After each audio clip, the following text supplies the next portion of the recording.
در تالار مؤسسه تحصیلات میانه عمومی رقمی 71 ناحیه شامنصور از جانب شعبه معارف دور ناحیوی آزمون جمهوری آموزگار سال 2025 دایر کرده شد که در آن آموزگاران فعال مؤسسه های تعلیمی حدود ناحیه اشتراک و حسابات ایجادی خویش را پیشنهاد اعضای حکمان آزمون گردانیدند. شرح بیشتری موضوع در تهیه همکارانمان. با مقصد هوسمندگردانی آموزگاران فعال مؤسسه‌های تعلیمی، دستگیری مادی و فراهم آوردن شرایط مساعد بهر انکشاف رغبت آموزگاران با تشبثکاری و ایجادکاری و ترغیب نمودن تجربه پیشقدم آموزگاران بهترین از جانب حکومت مملکت و مقامات اجرایی حاکمیت دولتی شهر دوشنبه همساله میان کارمندان ساحه معارف آزمون‌های ساحوی دایر کرده می شود که آزمون آموزگار سال از جمله آنها می باشد. در دور ناحیوی آزمون آموزگار سال 2025 رهبرت شعبه معارف ناحیه شامنصور، اشتراکیان دور ناحیوی آزمون و رهبران مؤسسه های تعلیمی ناحیه شرکت ورزیدند.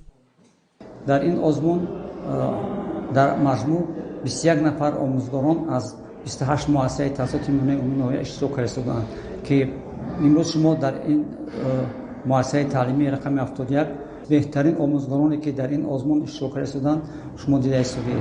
و چقدر که از کارهای ایجادی آموزگاران از مشغولیت‌ها در سوی آنها دیدیم. در این آزمون امروز موفقیت‌ها و دستاوردهای آموزگاران مؤسسه تحصیلات عمومی رقمی 16 مؤسسه تحصیلات عمومی رقمی 71 مؤسسه تحصیلات عمومی رقمی